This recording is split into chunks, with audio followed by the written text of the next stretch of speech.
During the winter months of lockdown, as I worked in a cold second floor conservatory, my days were occasionally brightened by a fox that would sometimes sun itself on the roof just opposite. This semi-wild royal creature may have been aware of me looking, suddenly enjoying my Zoom engagement more, but it didn't seem much bothered, not with anything really. And then a month or so again, I found myself in the conservatory and then venturing onto the balcony, fascinated by a bird, pretty when focused upon, but probably just a sparrow as it rapidly and jaggedly brushed its feathers with its foot, again, seemingly unaware of me. Before this year, I don't think I was one for animal staring, but I've found myself cheered by these lively things. We heard from Maya that on the day of the purification of scale disease, of stepping out from affliction, the priest goes outside the camp with the afflicted and sees that the afflicted is now healed. The priest then takes 2 siporim chayot, living or wild birds, the red wood of the cedar, crimson wool and hyssop. One bird is slaughtered over mayim chayim, living or flowing waters. The live bird is then dipped into the mixture of blood and water, which is also sprinkled upon the previously afflicted, and that live bird is then sent away. What's this ritual for? What's the purpose of taking that live bird and then sending it away? And what can we learn for our lives as we start to reintegrate into life? Rabbi Jacob Milgram, the foremost modern scholar on the book of Leviticus, explains how in this passage we see the residue of pagan exorcistic rites, but they're reshaped by the Torah and the priests to sacred ends. The people, he says, based on popular practice then, would have insisted on those birds in the ritual. The priest would not have been able to take away the bird right. Indeed, the people once may have even felt they were sending away the trouble in their blood to some sort of god of the field for healing.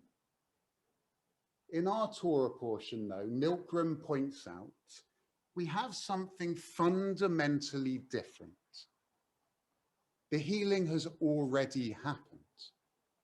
This is a ritual to reflect and mark entry into a new stage of life. The ritual for one who has been afflicted with scale disease, which can, to those ancient eyes, make a little bit of flesh look a little bit less full of life. That ritual on the day of purification is similar, Milgram points out, to the ritual for someone who has encountered a corpse and then needs to re-engage with sacred life. At the very heart of Milgram's understanding of all the rituals, really, of the book of Leviticus is a premise that the forces of death must be countered and reversed by God's covenantal commandments, the forces of life. Milgram shows us that Judaism is a sort of life cult. We will each need to reorient ourselves towards life, away from death and illness and lives half-lived, away from doubts and the consideration of constant contingencies. As we stand on the edge of a new stage, we will need rituals to reorient and to celebrate. I do not know when the scholarship of Milgram has been so relevant as to move one to quote in full. Milgram concludes regarding the purpose of that rite, of that ritual, this entire purification process is a symbolic ritual, a rite of passage, marking the transition from death to life, as the celebrants move from the realm of impurity. They are first restored to their community, then to their home, and finally to their sanctuary. For they have passed from impurity to holiness, from death to life. In so moving, they are reinstated with their families and reconciled with their God. Let us return to, let us be reinstated, let us be worthy of such rites of passage, and let us shape them for ourselves, because we will need them. And as for that living wild bird, along with the living waters and all that vibrant red, Milgram explains, it presented vividly and forcefully the very battle and victory of life over death. Let us wage that battle spiritually in our hearts and in our minds. Let us turn back to life. Let us see that bird and celebrate life. The Meir Shloach, the 19th century Hasidic Rabbi, points out that our teachings in the Mishnah are insistent that the bird be sent to the field, not to the desert, not to the sea, not to the city. For those places can suggest fear or even devoted love.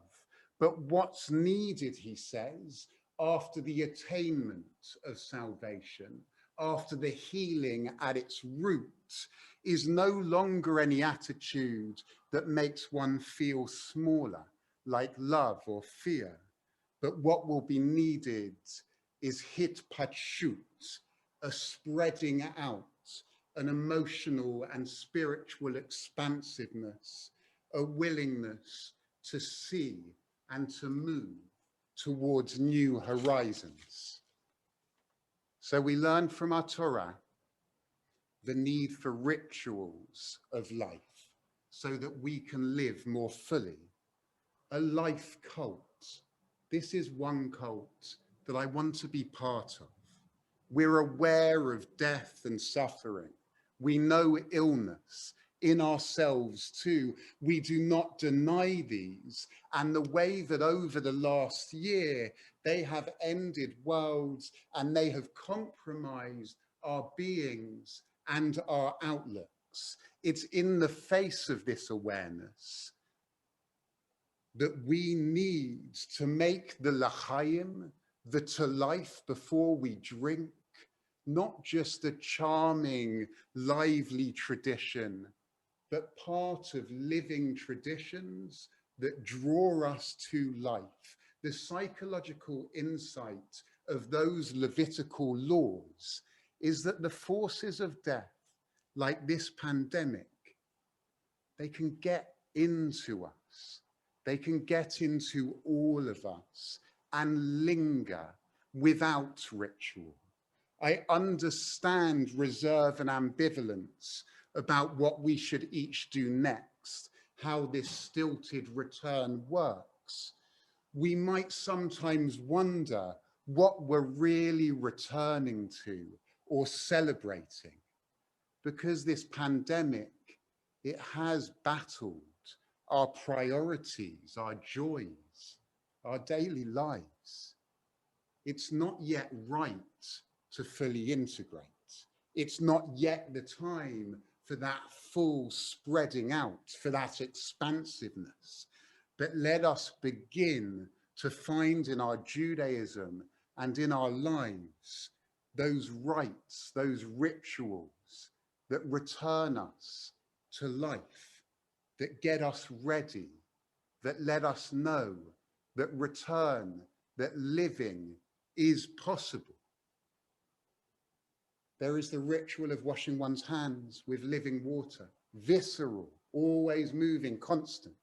When one does the ritual of blessing after the Torah reading, as Maya did, we bless the divine that gave us a Torah of truth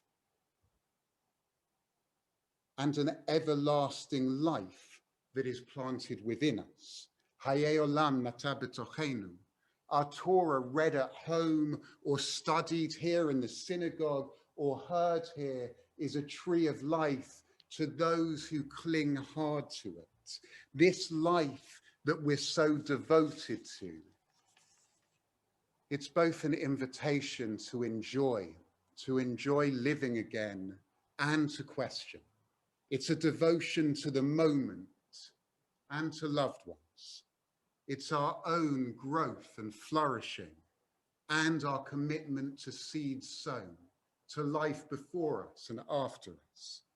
This life we're returning to is that of enjoying living again and asking, what do I live for? And then living so. Amidst these disruptions, we can learn to value and prioritize what's important to us, including what we enjoy. Get ready to spread out, to expand, to grow. Find ways to know that this is possible, whether that be washing or breathing, blessing Torah or learning Torah, or simply seeing a sparrow, only pretty when focused upon, but so alive before flying away and living. Shabbat Shalom.